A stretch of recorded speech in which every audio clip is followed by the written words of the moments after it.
Bismillahirrahmanirrahim. Assalamu alaikum warahmatullahi wabarakatuh. Dear students, myself Avid Ginimani.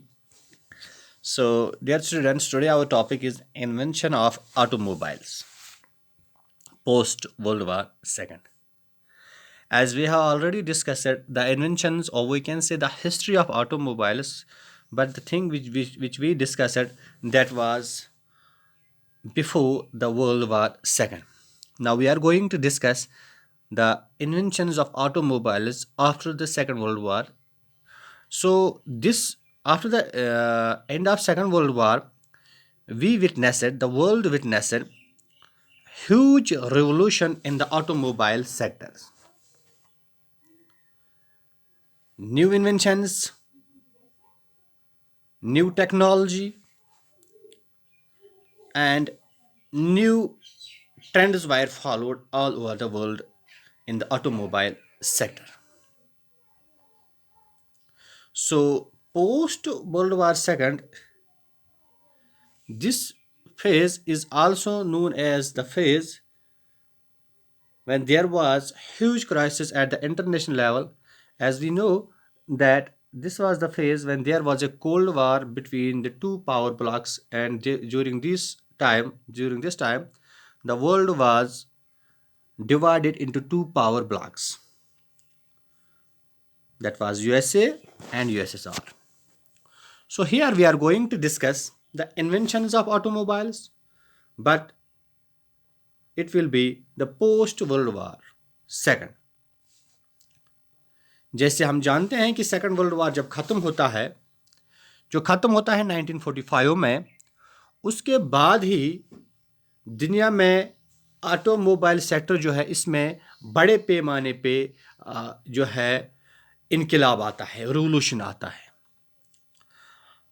हर एक country जो है उसने ऑटोमोबाइल सेक्टर में कुछ ना कुछ नया करने की कोशिश की, और क्योंकि मॉडर्नाइजेशन का दौर शुरू होता है और इस मॉडर्नाइजेशन में सबसे ज़्यादा डेवलपमेंट अगर किसी सेक्टर में हुआ दैट वाज ऑटोमोबाइल सेक्टर. क्योंकि 1945 ऑनवर्ड जो है इस वर्ल्ड को हम मॉडर्न वर्ल्ड बोलते हैं, यानी कि कंटेम्पररी वर्ल्ड.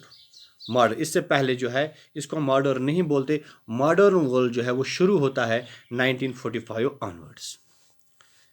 जैसे कि पोस्ट वर्ल्ड वार सेकंड जो है इसमें हमने क्या देखा, we witnessed that rapid modernisation in the 1950s and 1960s. 1960 की दशक में और 1950 के जो दशक ये जो डिकेड था, इसमें बड़े पैमाने पे जो है इसमें मॉडर्नाइजेशन हमने देखने को मिली. और many new cars models were introduced like Edsel, Chevrolet Edsel, यानी कि नई नई कारें बनाई गई. कंपनियां जैसे कि Edsel है या Chevrolet है, ये नई नई कंपनियां जो है इनको तश्कील दिया गया और इन्होंने एक अहम रोल निभाया ऑटोमोबाइल सेक्टर में. इन द यूएस, जो कि अमेरिका की अगर हम बात करेंगे, वहाँ का जो स्ट्रक्चर है वो बहुत बड़ा है, लैंड मास एरिया बहुत ज़्यादा है अमेरिका का. तो वहाँ पर जो है रोड्स के लिए वो जो इलाका था वो मुफीद था और वहाँ पर नए रोड्स बनाए गए, लॉन्ग हाईवेज़ बनाए गए, ठीक है. और पूरे अमेरिका में जो है रोडों का जाल बिछाया गया. इसकी वजह से जो है वहाँ पर जो कार मैन्युफैक्चरिंग कंपनी जो थी इन्होंने एक अहम रोल निभाया इसमें, और इन्होंने ज़्यादा कार जो है मैन्युफैक्चर करने की कोशिश की. जैसे कि इन रोड्स पे हमने उस वक़्त ज़्यादा क्या देखा, जो कार जो मॉडल्स था जैसे कि बिटल, वो था वो डू अपीयर वेरी टिनी. उसमें उसने जो है वो जो ये वाली कार कंपनी जो थी इसकी गाड़ियाँ जो है हमने वहाँ पर कम पाई. और उस वक़्त जो the big three of the car industry namely, वहाँ पर जो उस वक़्त के जो बड़े कार मैन्युफैक्चरर्स जो थे जिनकी डिमांड मार्केट में ज़्यादा थी, that was general Motors, Ford and Chrysler. यानी कि ये ऐसी कंपनीज थी जिनकी ज़्यादा डिमांड थी मार्केट में, और इनकी जो कारें जो है वो ज़्यादा बिक रही थी और ज़्यादा दौड़ रही थी सड़कों पे. और भी कुछ गाड़ियां हैं जैसे कि Edsel, Buick, Pontiac, Firebird, Chevrolet Impala, etc. were some of the big cars that came on American highways in the 1950s and 1960s. ठीक है? It may also be noted that these models used large amounts of petrol or gasoline as it is called in the US. यानी कि ये जो model जैसे कि अभी मैं पढ़ रहा था, यानी कि जनरल मोटर्स हो, फोर्ड हो, क्रिसलर हो, शेवरोलेट हो, एट्सल हो, बिक हो, यानी कि ये ऐसी कंपनीज थी जिनकी डिमांड तो ज़्यादा थी ही, लेकिन वहाँ पर उस समय क्या था, ये ऐसी गाड़ियाँ थी, इनका जो इंजन था वो हैवी था और फ्यूल कंजम्पशन जो थी इनमें वो बहुत ज़्यादा थी। ठीक है, यानी कि उस वक्त पेट्रोल जो था या गैसोलीन जो था इसी के ऊपर ये गाड़ियाँ चलती थी, तो उस वक्त जो थी ये गाड़ियाँ जो थी ये ज़्यादा फ्यूल इस्तेमाल करती थी, यानी कि कंजम्पशन कम था। ठीक है, और कंजम्पशन क्योंकि उस वक्त रेट भी ज़्यादा नहीं थी, तो उस वक्त यानी कि इनके ऊपर कोई असर नहीं पड़ा। But petrol consumption was not a grave concern in those days, so each car maker compete with the others in making bigger and better designs with more luxuries added for comfort. All this made owning and maintaining a car quite costly. However, quite costly. However, more and more Americans bought these models. One very popular model from Ford was named Mustang. एक उन Ford की एक उसमें एक model था, एक गाड़ी थी उनकी जिसका नाम था मस्टैंग। ये बहुत मशहूर थी उस समय और इसकी डिमांड जो है अमेरिका में बहुत ज़्यादा थी। अमेरिका की ही बात नहीं है, पूरे वर्ल्ड में इसकी डिमांड थी। हाउएवर थिंग्स चेंज, लेकिन 1973 में हमने क्या देखा, 1973 में हमने एक नया दौर देखा। ये वो दौर था, ये याद रखना आप बेटा, कि ये वो दौर था जब ऑयल क्राइसिस शुरू हो गई। ठीक है, पूरे वर्ल्ड में ऑयल क्राइसिस शुरू हो गई और जो पेट्रोल जो था वो महंगा होने लगा, यानी कि फ्यूल जो है वो महंगा होने लगा। उसके पीछे रीज़न ये था कि अरब नेशन जो, क्योंकि जहाँ पर सबसे ज़्यादा जो है ऑयल निकलता है, यानी गल्फ कंट्री जिनको हम बोलते हैं, वहाँ पर जो है उन्होंने एक कोलेशन बनाई। ठीक है, उस कोलेशन के चलते वहाँ पूरे वर्ल्ड में जो है ऑयल जो है वो महंगा हो गया और अमेरिका जो है अब उसने नए ऑप्शंस, इकोनॉमिकल नए ऑप्शंस तैयार किए थे। Meanwhile quietly but with determination Japan was developing cars for marketing world wide. ये इसी दौर में हमने क्या देखा, अब जापान जो है इस सेक्टर में आ गया। वो तो पहले से ही था, अब वो पूरी दुनिया के लिए गाड़ियाँ बनाने लगा। Mainly in the US, actually after the devastation of the country during World War II, several Japanese companies came into existence like, जैसे कि सेकंड वर्ल्ड वार जब ख़त्म हुआ, जैसे कि हम जानते हैं कि जापान जो है उसने बड़े पैमाने पे वहाँ पे तबाही भी देखी, क्योंकि उनके दो बड़े शहर जो थे हिरोशिमा नागासाकी वो सेकंड वर्ल्ड वार में तबाह हो गए थे। अमेरिका ने ही किए थे, जो क्योंकि वहाँ पे 2 एटम बम्स डाले थे अमेरिका ने। फिर उसके बाद जो है कुछ कंपनी जो थी जापान की वो वजूद में आ गई, जैसे कि कुछ का नाम यहाँ पे दिया गया है, टोयोटो है, एक सेकंड, टोयोटो है, मज़दा है, मित्सुबिशी है, सुजुकी है, वगैरह वगैरह। Some of this like Mazda were using American technology. Mazda उनमें से एक कंपनी थी जो कहाँ की टेक्नोलॉजी यूज़ कर रही थी, अमेरिका की टेक्नोलॉजी यूज़ कर रही थी। But these companies were also developing their own research capabilities. लेकिन ये ऐसी कंपनी नहीं थी, ये ऐसी कंपनी थी कि ये तो पूरा डिपेंड अमेरिका के ऊपर नहीं रही, बल्कि ये खुद भी रिसर्च कर रही थी नया करने की। ठीक है, तो but these companies were also developing their own research. As a result when the 1973 oil crisis occurred, these companies were very well positioned to roll out smaller compact economical models in the USA. फिर 1973 जो crisis हुई थी उसके बाद ये जो companies थी अब उन्होंने नए मॉडल्स जो है वो इन्वेंट किए अमेरिका में ही। ठीक है, since then companies like Toyota, Honda have been steadily increasing their market presence worldwide। यानी कि इसी दौर में टोयोटो हो, होंडा, ये जापानीज कंपनीज है। ठीक है, तो इन्होंने वर्ल्ड में जो है अपना मार्केट बढ़ाने की कोशिश की और मार्केट इनका बढ़ भी रहा था। There are some technical and design aspects that differentiate modern cars from antiques. The modern era has been one of increasing standardization, platform sharing and computer aided designs।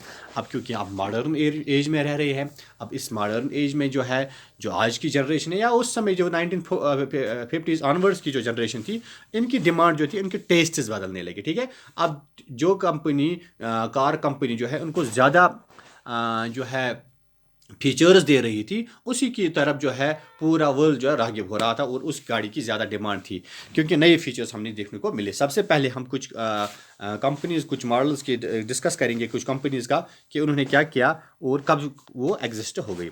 सबसे पहले टोयोटो कोरोला। ठीक है, 1966 में वजूद में आई और आज तक जारी है, ठीक है। यानी कि जो प्रेजेंट लिखा है यहाँ पे, जिसको मैं मार्क करूँगा, प्रेजेंट जिसके आगे भी लिखा होगा प्रेजेंट, ठीक है, तो याद रखना यानी कि ये कंपनी आज भी है। Clear?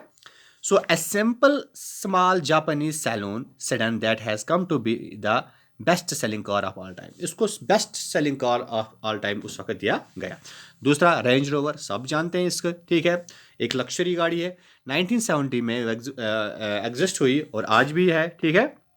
The first take on the combination of luxury and four-wheeler drive utility, the original SUV, इसको SUV बोलते हैं, such was the popularity of the original Range Rover Classic that a new model was not brought out until 1994, ठीक है। ये बात हम इसी से अंदाज़ा लगा सकते हैं कि 1970 में जो SUV बनाई रेंज रोवर, ठीक है रे, जो क्या वजूद में आई, तो वो उसमें कोई चेंज ही नहीं की गई अनटिल 1994। इतनी इसकी पॉपुलरिटी थी, इतनी इसकी डिमांड थी मार्केट्स में, ठीक है। फिर मर्सिडीज बेंज, ये भी लक्जरी में आता है, ठीक है, 1973 में उसमें आए, प्रेजेंट में भी जारी है। इसके फीचर जो थे, जैसे कि आज की गाड़ी में हमने हम यानी कि आपको इसी बात से अंदाजा होगा 1973 में इन्होंने ये फीचर्स दिए थे, जो आज भी पूरी गाड़ियों में ये वाले फीचर्स जो है अवेलेबल नहीं होते, जैसे कि इलेक्ट्रॉनिक जो है, जिसको हम बोलते हैं ABS, ठीक है, एंट्री लॉक ब्रेकिंग, ठीक है, सिस्टम, ठीक है, supplemental restraint airbag, seat belt petitioners and electronic transactions,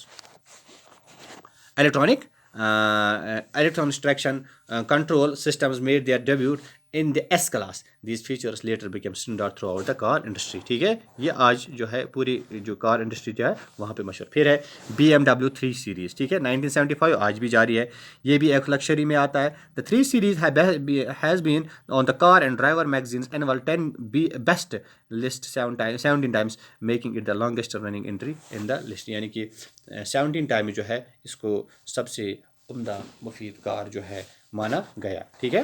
Honda accord 1977 present में भी है, जापानीज सेडान है, ठीक है, become the most popular car in the US in the 1990s, pushing the Ford Taurus aside and setting the stage for today's upscale Asian city, यानी कि इसने Ford जो है उसकी जो गाड़ी थी टेरस उसको भी पीछे छोड़ दिया।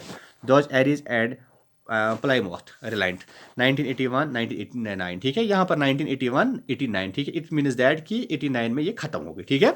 इसको के कार्स भी बोला जाता था। That saved Chrysler as a major manufacturer. These models were some of the first successful American front wheel drive fuel efficient compact cars, ठीक है। फिर है Chrysler, जैसे कि अभी भी इसकी 1983 आज भी है। The two Vox Mini1 design nearly pushed the station wagon out of the market and passenger today's crossover SUVs, यानी कि SUVs आज जो है इसी से जो है, ठीक है।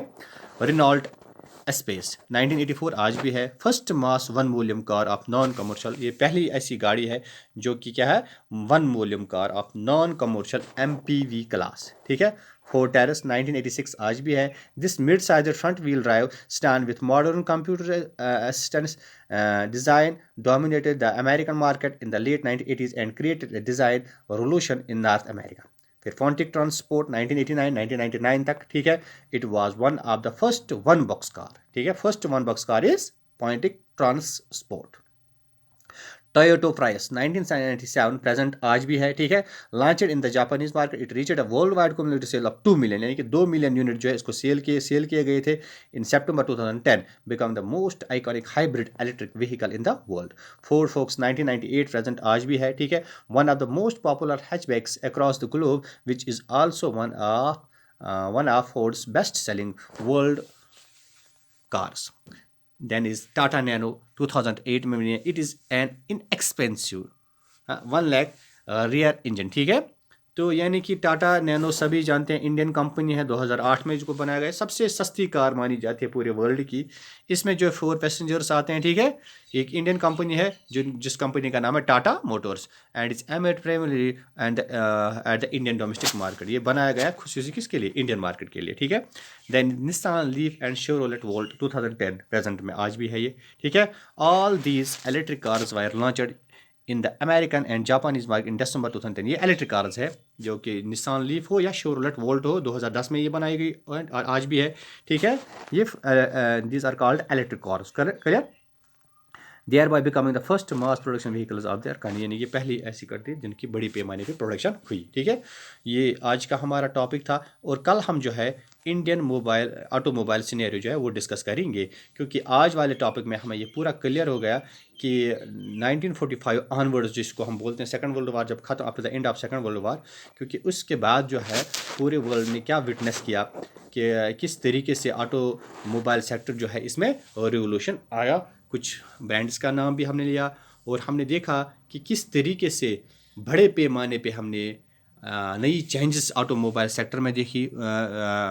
ठीक है, और उसके बाद ही जो है आज आप देख सकते हो पूरे वर्ल्ड में गाड़ियों की कितनी डिमांड है और कितने नए नए फीचर्स हमने देखने को मिल रहे हैं। Thank you, wish you best of luck.